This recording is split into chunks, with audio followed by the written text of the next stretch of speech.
Buen día, alumnos, esta es la clase del viernes para Física, Ingenierías y Ciencias de la Salud. Ingenierías van a ver el video completo y Ciencias de la Salud lo verán todo excepto el último tema de este video. Empezamos. Empezamos con un ejercicio de tiro parabólico. Vamos a leer el problema primeramente. Dice, una pelota de béisbol sale despedida de un bat con una velocidad horizontal de 23 metros sobre segundo durante 1.25 segundos. Calcula el alcance de la pelota, es decir, la longitud, la distancia en el eje X. Calcula la velocidad en X y en Y cuando la pelota alcanza su altura máxima. Bien. Hay que recordar que este tipo de problemas se descompone en factores, pero solo están preguntando cosas en el eje X, así que con el movimiento rectilíneo uniforme podemos salir resolviendo este problema. Aquí tenemos en la gráfica la velocidad en el eje X, el tiempo por transcurrir. Así que la fórmula de la velocidad, distancia sobre tiempo, despejamos la distancia, me queda v por t, multiplico simplemente la velocidad por el tiempo como cualquier otro movimiento rectilíneo uniforme y ya voy a tener el desplazamiento total que va a ser el alcance en el eje X.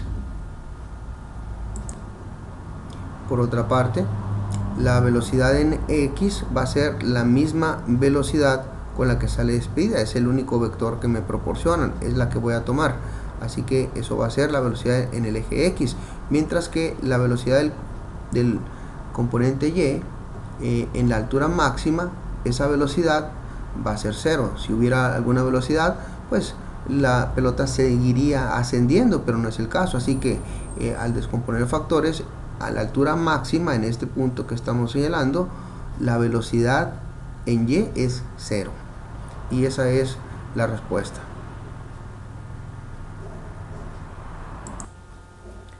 A continuación tenemos otro problema casi idéntico, solo han cambiado nuestros datos.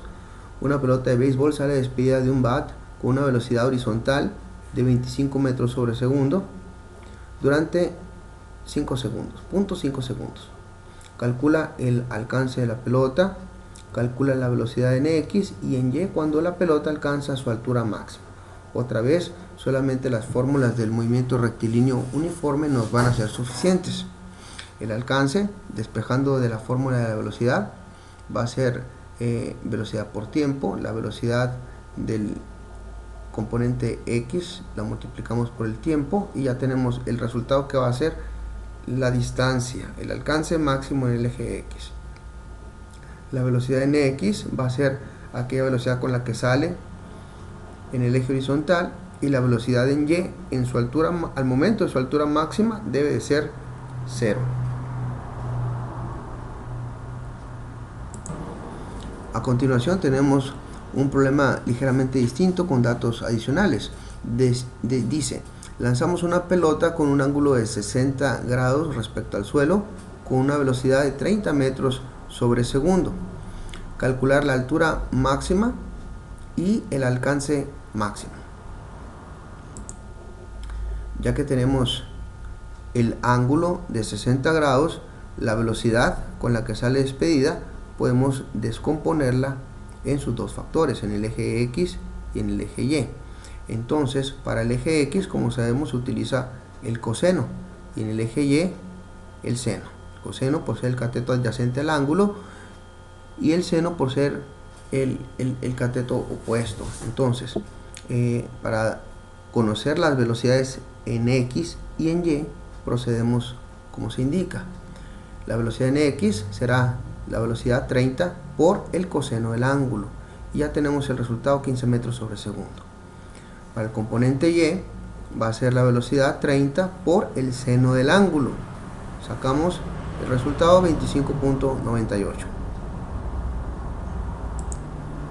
Ahora bien, para calcular la altura máxima, esto que estamos señalando, y el alcance máximo, necesitamos el tiempo en el que ocurren esos eventos. Así que primeramente vamos a calcular el tiempo con la fórmula de caída libre, movimiento rectilíneo uniformemente acelerado. La velocidad es g sobre t.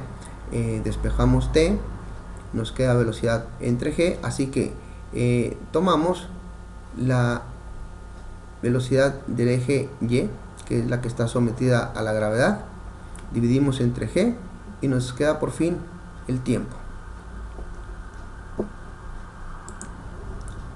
Ahora bien, para calcular la altura máxima necesitamos observar que se alcanza dicha altura a la mitad del tiempo del recorrido, así que el tiempo se divide entre 2, nos da 1.325, y a continuación, con la fórmula de la velocidad, vamos a despejar la distancia, nos queda v por t, y vamos a tomar la velocidad del eje y, que es la que nos interesa porque esto ocurre en el eje y. Entonces tomamos esa velocidad 25.98, la multiplicamos por el tiempo, la mitad del tiempo final, 1.325, y ya tenemos lo que es la altura máxima. El alcance máximo lo vamos a tener con la fórmula normal del movimiento rectilíneo uniforme, donde simplemente la distancia es v por t. Tomamos la velocidad en el eje X, que va a ser aquí 30, esta velocidad completa inicial, la multiplicamos por el tiempo completo y ya vamos a tener el alcance máximo al que va a llegar la pelota.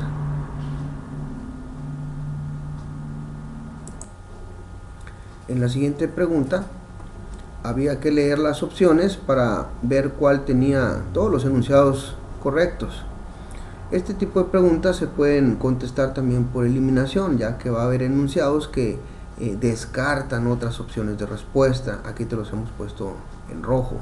Dice, opción que contiene todos los enunciados correctos. En tu examen vas a arrastrar los enunciados a dos columnas, una para enunciados correctos y otra para enunciados incorrectos. Así, por ejemplo, el inciso A es fácil de eliminar, puesto que el enunciado 1 dice que en un tiro vertical la velocidad del móvil va aumentando en cada unidad de tiempo, lo cual es falso, puesto que tiene que ir disminuyendo hasta que se detenga e iniciar su caída.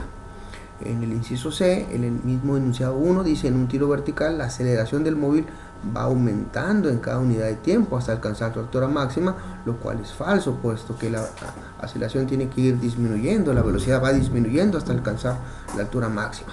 Vamos a ver la opción que tiene todos los enunciados correctos. Dice, en un tiro vertical la velocidad del móvil va disminuyendo en cada unidad de tiempo hasta alcanzar su altura máxima. Puedes imaginarte que lanzas una piedra hacia arriba y eso es lo que ocurre. No existe un sistema de referencia absoluto para analizar los movimientos en el plano. Durante una curva, si la rapidez se mantiene constante, la velocidad no se puede mantener constante, ya que se tiene que conservar. El desplazamiento es una magnitud escalar, a diferencia de los vectores. El desplazamiento es escalar y solo basta medir la posición final e inicial y ya tienes el desplazamiento recorrido. Esa es la opción correcta. El siguiente tema son las unidades de iluminación. Vamos a observar el dibujo primeramente y luego vamos a regresar a él. Tenemos una fuente luminosa, una vela que emite un flujo luminoso hacia todas direcciones. Ese flujo, esa intensidad del flujo se mide en lúmenes. A mayor intensidad la luz podrá llegar a mayor distancia. Por otro lado, las candelas es una porción de ese flujo luminoso que viaja por un ángulo sólido. La cantidad de lúmenes que llega por ese flujo, por ese ángulo, bañando una superficie en metros cuadrados, es la iluminancia, y eso se mide en luxes. Así que la intensidad del flujo se mide en lúmenes. Las candelas van a ser las unidades de ese flujo por unidad de ángulo sólido. Lo que baña esos lúmenes que llegan a una superficie en metros cuadrados serán los luxes, es la medida de la iluminancia, y la luminancia es lo que percibe el ojo humano. Volveremos a este dibujo más adelante.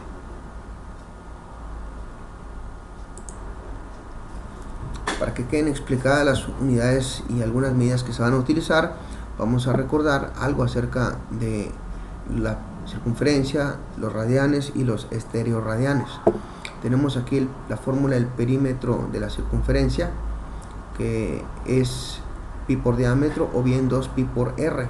Cuando el radio es igual a 1, el perímetro puede quedar como 2pi. Aquí se puede apreciar. Ahora bien, ese perímetro equivale a 2pi en la circunferencia con radio igual a 1, y aquí lo tenemos medido, representado alrededor de la circunferencia. Aquí tenemos 0, donde empieza 0pi, 1 medio de pi, pi, 3 medios de pi y 2pi. Repetimos, el perímetro completo es 2pi, por eso de este punto que indicamos, dando el recorrido completo al mismo punto, equivale a la longitud de 2pi. En la mitad del recorrido sería pi, y así sucesivamente. Entonces, esa medida pi proviene del radio, así que de ahí viene el nombre de radianes. Aquí tenemos un arco que equivale a 1 medio de pi radianes. Ahora bien, el área superficial de una esfera se obtiene con esta fórmula, 4pi por radio al cuadrado. Así que cuando el radio es igual a 1, el área superficial queda en 4pi. Y un ángulo que corresponde a una porción de radianes, si eso lo ponemos no en una circunferencia sino en una esfera, en lugar de radianes tenemos lo que se llama estereoradianes. En pocas palabras, es un ángulo sólido en 3 dimensiones. Eso es un estereoradiano. Ahora bien, hemos visto pues que 4pi estereoradianes es lo máximo que hay en una esfera. De ahí que tenemos las siguientes medidas: 0 estereoradianes, pi estereoradianes como se marca en la figura, 2pi estereoradianes, 3pi estereoradianes, y lo más que puede haber es 4pi estereoradianes. Así que si tenemos una pregunta como ¿cuál es el ángulo sólido completo de una esfera?, la respuesta es 4pi estereoradianes. Regresamos a nuestro dibujo y repetimos, empezando por el lumen. Es la medida de la potencia luminosa percibida por el ojo humano. Eso se emite de una fuente. Nosotros, el ojo humano no puede abarcar todo el espectro lumínico, no vemos más allá del violeta, el ultravioleta no lo vemos, el infrarrojo tampoco lo vemos. Así que la potencia, y esta es la palabra clave, la potencia luminosa es la medida para los lúmenes. Por otro lado, la candela es la cantidad de ese flujo luminoso que emite una fuente por unidad de ángulo sólido, y ahí la palabra clave es unidad de ángulo sólido.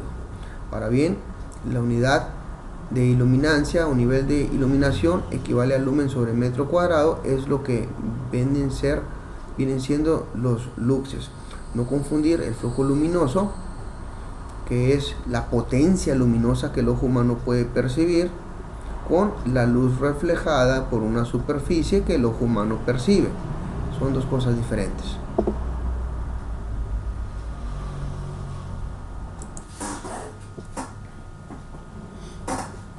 A continuación tenemos unos problemas bastante sencillos. Dice, de acuerdo con la fórmula, y nos dice lúmenes es igual a candelas por estereoradianes. Esa es la fórmula que vamos a estar utilizando. Si una lámpara tiene una fuente de luz de 1 lumen, nos dan los lúmenes, y enfoca toda la luz de manera uniforme en un estereoradian, el haz tendría una intensidad luminosa de, nos dan los lúmenes, nos dan los estereoradianes, solo nos queda por averiguar las candelas. Así que la candela va a ser lumen sobre estereoradian, 1 entre 1, tenemos una candela. Siguiente ejemplo, dice si una lámpara tiene una fuente de luz de 1 lumen, es lo que nos dicen los datos, y enfoca toda la luz de manera uniforme en 1 medio de estereoradian, el haz de luz tendrá una intensidad luminosa, es igual que el anterior. Vamos a despejar las candelas, nos queda 1 entre 0.5 igual a 2 candelas. tenemos una nota. En los dos ejemplos anteriores se aprecia que en el inciso B el haz es más estrecho, puesto que los estereoradianes es menor la medida y por ende más brillante. Sin embargo, el flujo luminoso es el mismo que en el inciso A, es el mismo número de lúmenes.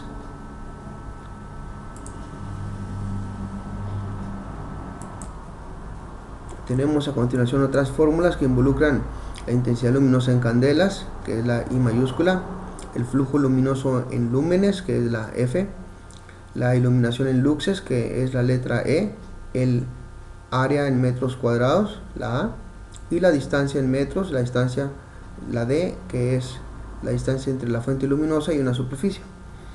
Dice la siguiente pregunta: determine la iluminación que produce una lámpara eléctrica de 300 candelas. Nos da la I, la intensidad luminosa, 300 candelas, a una distancia de 2.5 metros. Entonces nos dan las candelas, nos da la distancia y se nos pregunta lo que va a ser la iluminación en luxes. Así que directo de la fórmula van a ser 300 entre el cuadrado de 2.5, resolvemos y ya tenemos el resultado en luxes.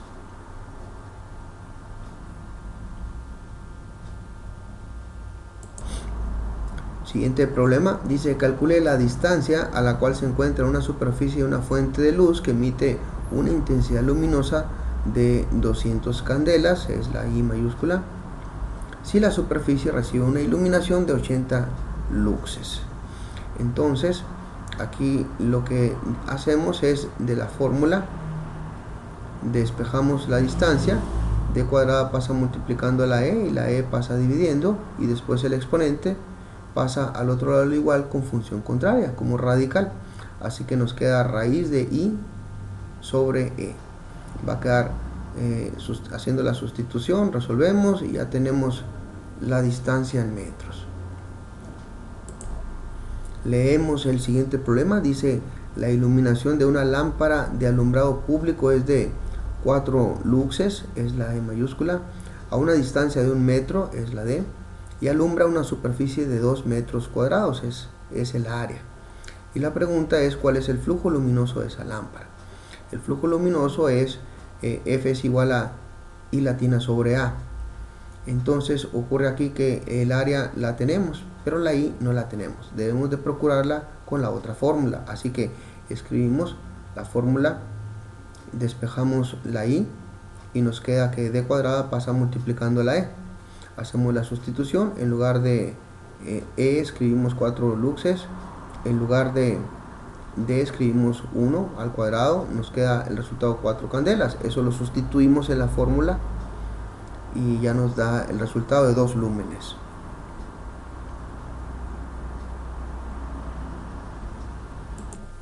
Siguiente problema, dice: determine la distancia a la que debe colocarse una lámpara de 200 candelas sobre una mesa para que produzca una iluminación de 50 luxes. 200 candelas es la I mayúscula y los luxes es la E. Así que seleccionamos nuestra fórmula, nos piden la distancia, así que despejamos, nos queda esta operación, hacemos la sustitución, las candelas arriba, los luxes abajo, hacemos la división, sacamos la raíz cuadrada y ya tenemos la distancia en metros. Es importante que resuelvas los ejercicios de las hojas que se te proporcionaron para que no tengas duda con estos problemas. En realidad son muy sencillos, pero algunas unidades se confunden y se colocan en los lugares inconvenientes, así que solamente la práctica te va a dar la destreza y la precisión para que no te equivoques.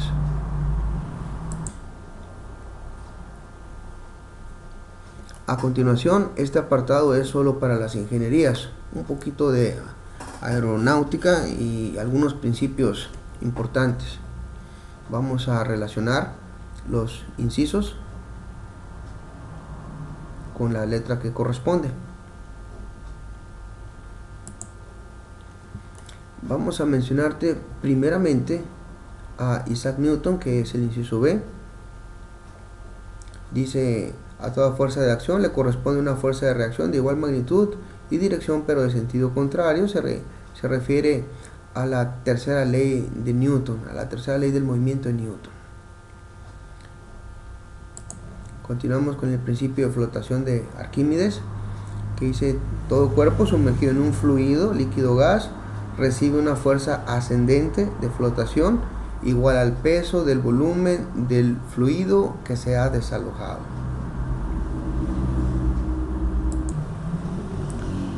A continuación vamos con Bernoulli y Venturi. Es importante señalarte que el principio de Bernoulli es un principio que explica fenómenos y el efecto Venturi se aprecia en dispositivos físicos. Vamos con Bernoulli primero. Dice que la energía que posee un fluido a través de un conducto permanece constante a lo largo de su recorrido. Lo explicaremos en un dibujo a continuación.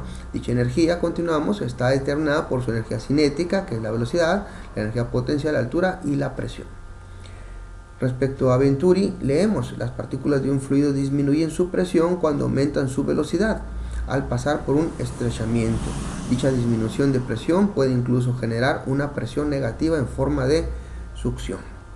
Y finalmente el ángulo de ataque, dice: de él dependen la fuerza de sustentación en el ala y la posible entrada en pérdida de dicha fuerza de sustentación.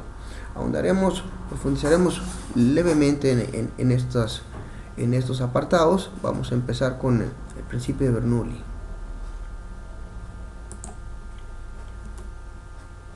Aunque no es necesario que te aprendas la fórmula de memoria, sí tienes que tener presente lo siguiente. Aquí tenemos el signo del igual en la ecuación y podemos leer que la energía de presión más la energía cinética más la energía potencial en el sistema permanece constante cuando un fluido viaja a través de un conducto y atraviesa por un estrechamiento. Así que todas estas variables son constantes a lo largo del recorrido. Si una cambia, otra variable se compensa. Así, por ejemplo, notamos aquí, por ejemplo, la velocidad 1, la velocidad 2 cuando se ahorca aquí, cuando pasa por un estrechamiento, la presión 1 y la presión 2, por ejemplo.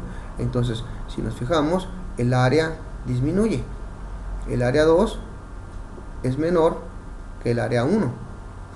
Y en ese punto del recorrido, la velocidad 2, la velocidad en el estrechamiento, aumenta respecto a la velocidad 1. Ese cambio tiene que hacer que la presión no permanezca constante, cambie para compensar el cambio en el sistema. Así que si la velocidad en el estrechamiento aumentó, la presión debe de bajar, debe ser menor que la presión 1 para que la suma de todas las energías en este sistema permanezca constante. Eso es lo que determina el principio de Bernoulli. Aquí tenemos de nueva cuenta expresado el principio en el efecto Venturi. Tenemos el estrechamiento que comparativamente con el lado izquierdo y el lado derecho hay un aumento en la velocidad que es compensado con una baja de presión. Si este estrechamiento se ahorca más y más, se llega a reducir la presión a cero e incluso producir una presión negativa en forma de succión. Ese cambio en la presión y las ventajas y utilidades es lo que trata de aprovechar el efecto Venturi. A continuación tenemos dos ejemplos simples de cómo se aplican lo que acabamos de expresar. En una casa con una chimenea es sabido que las capas más superficiales, más superiores de aire tienen velocidades mayores que las capas más bajas. Así que si comparativamente tenemos el sistema arriba de la casa, fuera de la chimenea, y el sistema dentro de la casa, la velocidad del aire pasa más rápido, es mayor la velocidad del aire arriba. Entonces si la velocidad del aire es inferior adentro de la casa, en el sistema se tiene que compensar. Así que si arriba hay velocidad alta y baja presión, entonces dentro va a haber una velocidad baja y alta presión. Así que si tenemos adentro de la casa una presión mayor a la de arriba, a la de afuera, va a haber una fuerza de empuje, una presión de empuje hacia afuera, que va a facilitar o a ayudar o contribuir a que el humo salga. Por acá tenemos el dibujo de un carburador, solo las partes importantes. Tenemos que el aire viaja por este conducto y se estrangula, pasa por un estrechamiento. Eso se aprovecha para generar una presión negativa o succión, donde se inyecta la gasolina y pueda tener el motor una mezcla de gasolina con el oxígeno presente en el aire para realizar la combustión necesaria dentro del motor. Entonces, las chimeneas de las casas, un carburador, son lugares donde se puede apreciar la utilidad del efecto Venturi y el principio Bernoulli.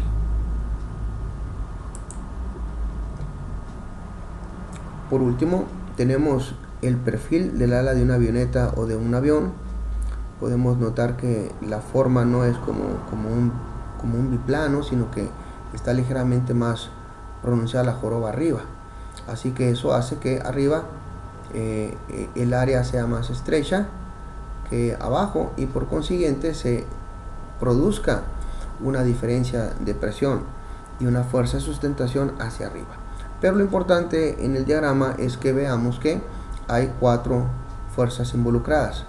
Lo que es el inciso D, que es la fuerza de gravedad hacia abajo, que es el peso. La C, que empuja hacia atrás, que va a ser la resistencia del aire, por supuesto. El B, que es el empuje de las turbinas del motor hacia adelante.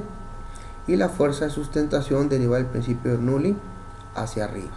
Entonces, esas 4 fuerzas son las que se aplican en el perfil del ala de un avión o una avioneta. Eso es todo hasta ahora, y te recordamos que hay que hacer las hojas de ejercicios de física que te proporcionaron, hay que practicar en todas ellas.